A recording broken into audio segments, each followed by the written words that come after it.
श्री सिद्धि माता साधना में इतनी आत्म विभोर रहती थीं कि उनका ध्यान अन्य बातों की ओर नहीं जाता था।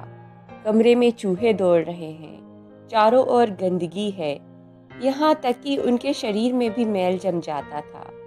हाथ की चूड़ियाँ मैली हो जाती थीं, तमाम बदन पर मच्छर खून चूसते रहते, खटमल जगह जगह अड्डे जमाए रहते थे।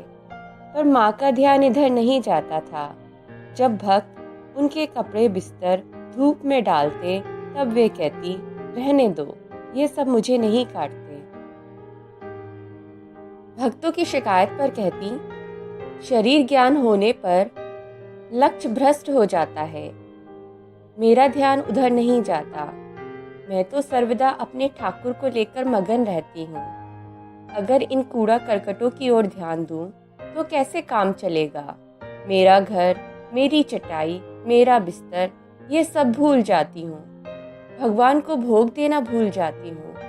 सच पूछो तो अपना कहकर मेरा यहाँ कुछ भी नहीं है।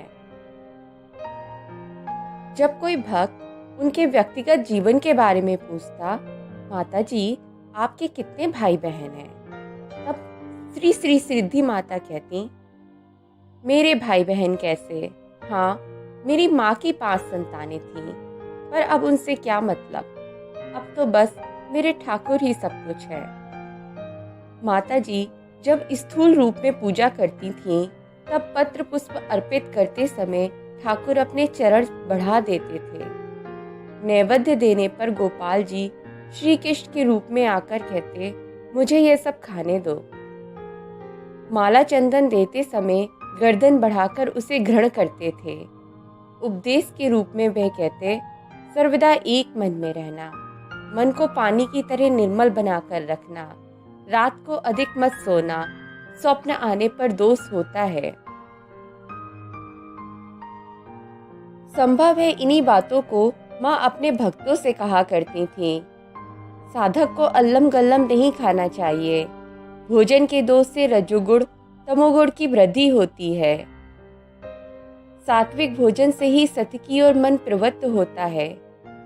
साधक को चाहिए वह कभी राज दरबार में ना जाए, हर किसी का दिया भोजन ना करे, सभी लोगों के घर जाना उचित नहीं है, विवाह उत्सव आदि स्थानों में नहीं जाना चाहिए, एकांत में एकाग्र मन से साधना करनी चाहिए।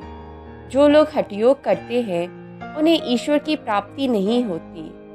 भक्ति योग से भगवान के दर्शन होते हैं। हठ योगियों को सिद्धि प्राप्त हो जाती है। उसके माध्यम से वे चमत्कार दिखा सकते हैं, लोगों की निगाहों में धन्य धन्य होते हैं। लेकिन लोगों के सामने धन्य होने से काम नहीं चलता।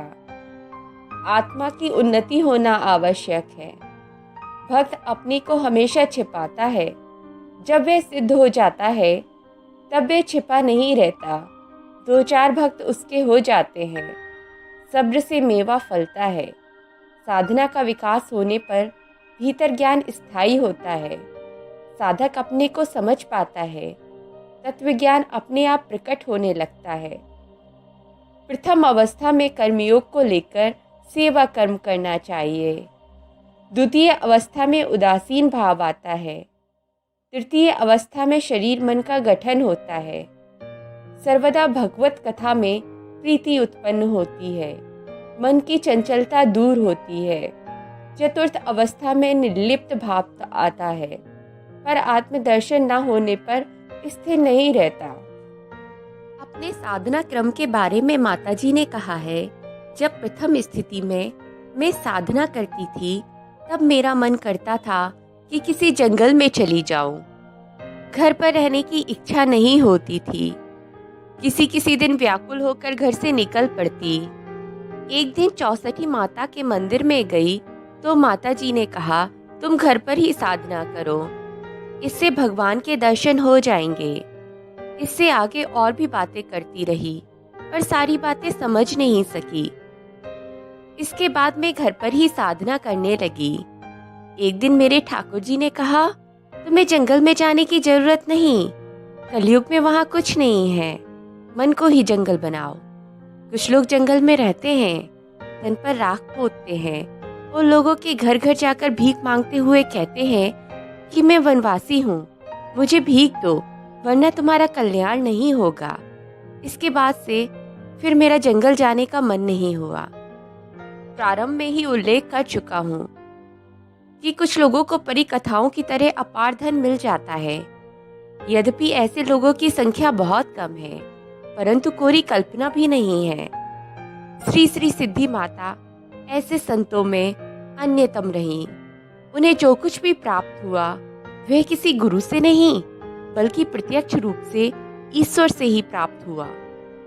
अपने संन्यास लेने के बारे में उन्होंने कहा है कि मैंने किसी से संन्यास नहीं लिया है। जब मेरे पति वियोग हुआ तब कुछ दिनों के बाद ठाकुर ने एक गेरुआ वस्त्र देते हुए कहा, इस कपड़े को पहनो। मैंने पूछा क्यों? उन्होंने कहा, तुम सन्यासी हो, तुम्हारा मन सन्यासी हो गया है, आज से तुम परम ब्रह्म हो गई हो। सन्यासी परम ब्रह्म होते हैं, उनके लिए कोई लोकाचार नहीं होता।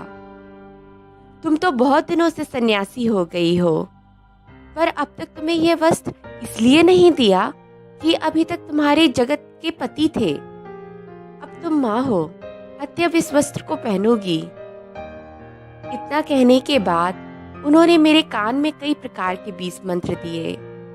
जब मेरी उम्र कम थी, यानी बचपन में, तब अपने कुलगुरु से दीक्षा ली थी, उसी मंत्र को जपती थी।